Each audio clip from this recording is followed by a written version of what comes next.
إن الحمد لله الذي كفى وسلام على عباده الذين اصطفى أما بعد। সম্মানিত দেশ ও বিদেশ থেকে যে সকল ভাইরা আমাদের এই চ্যানেলকে ফলো করেন, ভাইদের উদ্দেশ্যে একটি গুরুত্বপূর্ণ আলোচনা আনতে চলেছি। আলোচনার শিরোনাম হলো পৃথিবীর বুকে যে অশান্তি চলছে সে অশান্তির বিষয়ে কিছু কথা আপনাদের মাঝে আলোচনা করতে চলেছি কোরআন ও হাদিসের আলোকে। মহান আল্লাহ রাব্বুল আলামিন সূরা রুমের 31 নম্বর আয়াতে বলেন, জাহারাল ফাসাদু ফিল বাররি ওয়াল বাহর বিমা কাসাবাত আইদিন নাস। জমিনের থলে এবং সমুদ্রে যে সকল বিপর্যয় হচ্ছে সেগুলো মানুষের কর্মের কারণে। তো ফ্যাসাদের মূলেই মানব জাতি, একথাই আল্লাহ রাব্বুল আলামিন স্পষ্টভাবে বলছেন। ফ্যাসাদ সৃষ্টি করাকে আল্লাহ রাব্বুল আলামিন কোনোভাবেই পছন্দ করেন না। এ ব্যাপারে কোরআনুল কারিমে অনেকগুলি আয়াত এসেছে। সূরাতুল বাকারার 2 রুকুর আয়াতে আল্লাহ রাব্বুল আলামিন বলেন, মুনাফিকরা বলে যে লা তুফসিদুনা ফিল আরদ, আমরা জমিনে অশান্তি সৃষ্টি করি না। আমরা কি করি? আমরা মানুষের সংশোধন করি। রব্বুল আলামিন বলছেন, আলা জেনে রাখো, ইন্নাহুম হুমুল মুফসিদুন, এরাই হলো ফ্যাসাদ সৃষ্টিকারী। জমিনের যারা দেখবেন বিভিন্ন র্যাঙ্কে বা পদে রয়েছেন, তারা সাধারণ মানুষকে বলে যে আমরা অশান্তি সৃষ্টি করি না, বরঞ্চ আমরা পৃথিবীতে শান্তি দিতে চাই। আল্লাহ রাব্বুল আলামিন তাদের অন্তরের অবস্থা বলছেন যে এরাই প্রকৃতপক্ষে ফ্যাসাদ সৃষ্টিকারী।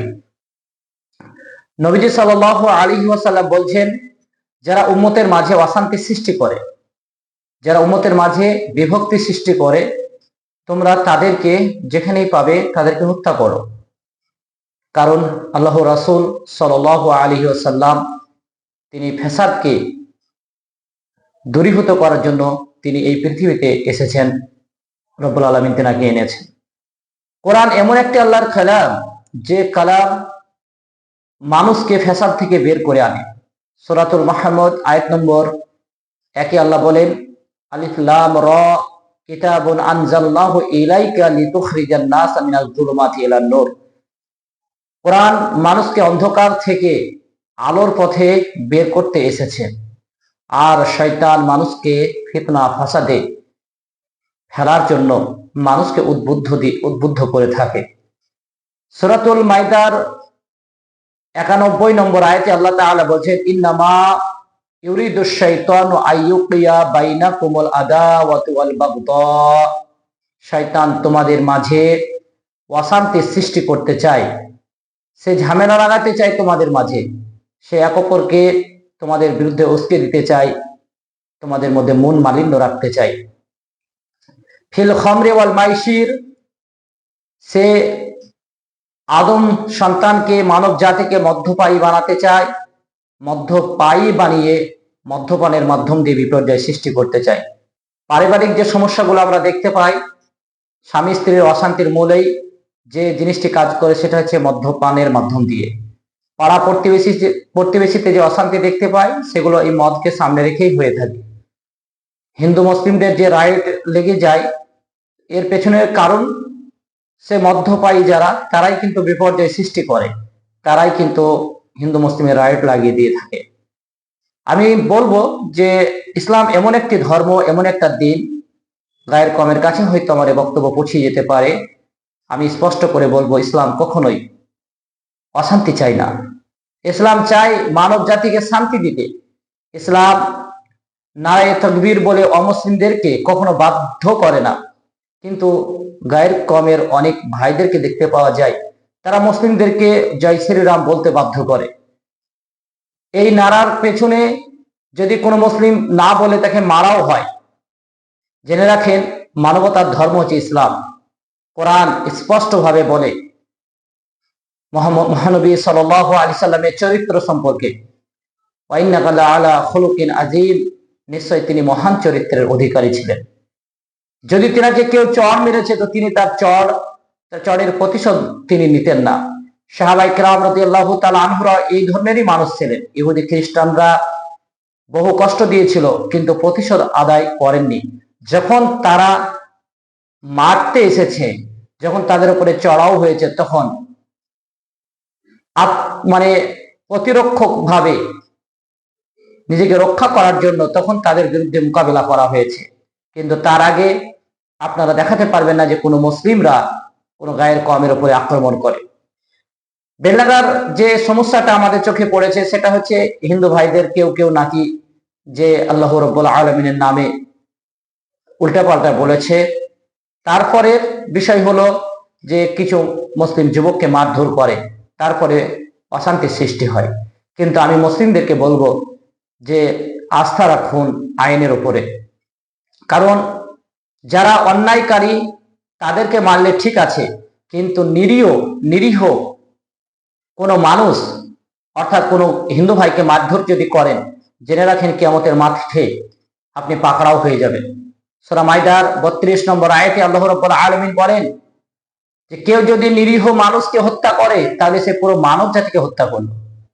আর একটা মানুষকে হত্যা করার পাপ কতটা জানেন? কিয়ামতের দিন আপনি যেভাবে একটা মানুষকে হত্যা করেছেন, মেরেছেন, সেভাবে আপনি নিজে নিজেকে মারতে থাকবেন।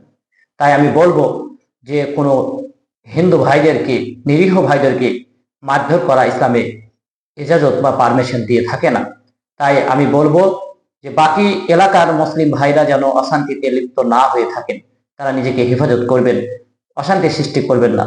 দোয়া চাইবেন আল্লাহর কাছে যে আল্লাহ তুমি সারা পৃথিবীর মুসলিমদেরকে তুমি নিরাপত্তা দাও।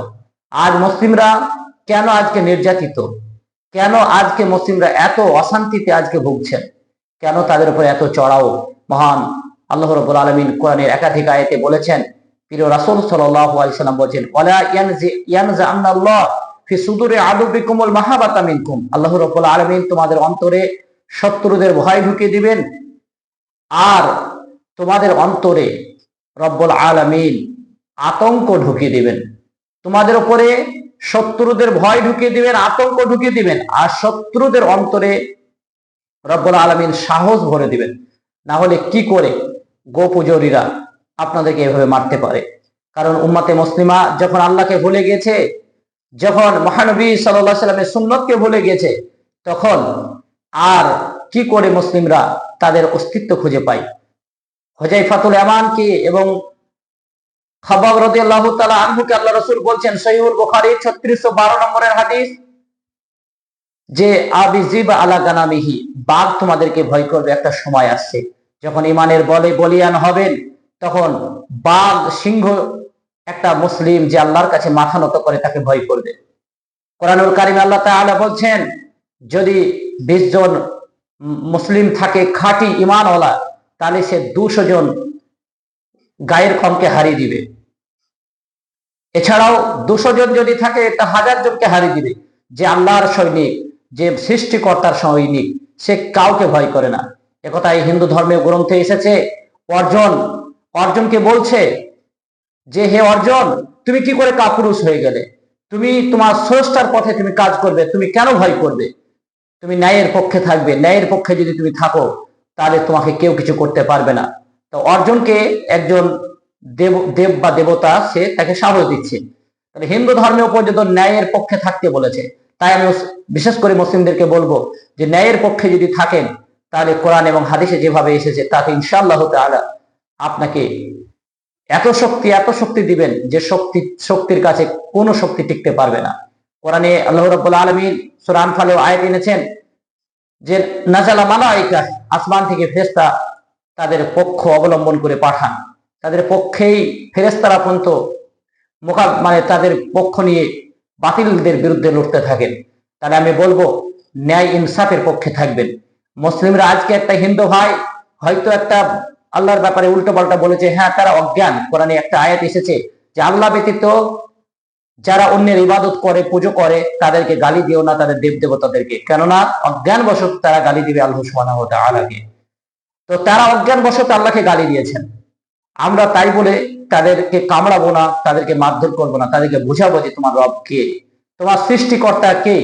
তাকে কোরআন দেন তার হাতে তুলে তাদেরকে বুঝান দেখবেন ইনশাআল্লাহ তাআলা ওই ব্যক্তি ইসলামে আসবে। যে বাবরের মসজিদ ভেঙেছিল প্রথম দিকে, সেই ব্যক্তি ইসলাম গ্রহণ করেছে। যারা কাবাকে ভাঙতে গিয়েছিল তারাও ইসলাম গ্রহণ করেছে, ইতিহাস সাক্ষী। অনেক অনেক আমেরিকান বাসী যারা ইসলামের অবমাননা করেছে, ইসলামের বিরুদ্ধে বই পুস্তক লিখেছে, তারাও ইসলাম গ্রহণ করতে বাধ্য হয়েছে। আমরা এটা আশাবাদী যে ইনশাআল্লাহ তাআলা যারা মুসলিমদের ইসলামের বিরুদ্ধে উল্টাপাল্টা বলে, জেনে রাখেন একটা সময় আসবে, একটা টাইম আসবে, তাকে আল্লাহ রাব্বুল আলামিন ইসলামের ছায়াতলে আনবে। এটাই আমরা আশাবাদী ইনশাআল্লাহ তাআলা।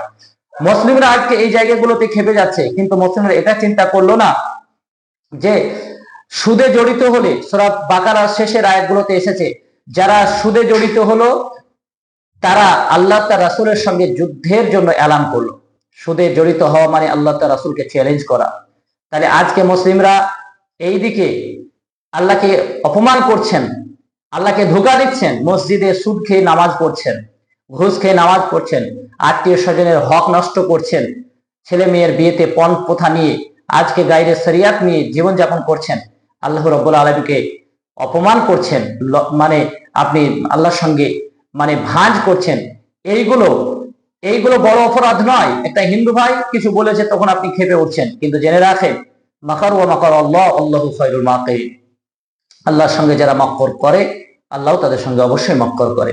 তাই আমি বলবো যে হিন্দু ভাইরা তো অবশ্যই ভুল করেছে, কারণ কোরআনুল কারিমে আল্লাহ তাআলা তওবার 28 নম্বর আয়াতে বলেন ইন্নামাল মুশরিকুনা নাজাসুন, মুশরিকদের অন্তর অপবিত্র।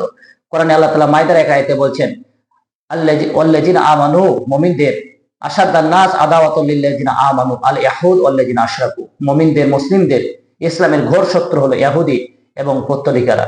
তো তারা ইসলাম বুঝে না বলেই ইসলামের বিরোধিতা করে। জেনে রাখেন একটা সময় আসবে সে আল্লাহকে বুঝবেন, আল্লাহ তাদেরকে বোঝার তৌফিক দান করুন। আমিন ইয়া রাব্বাল আলামিন।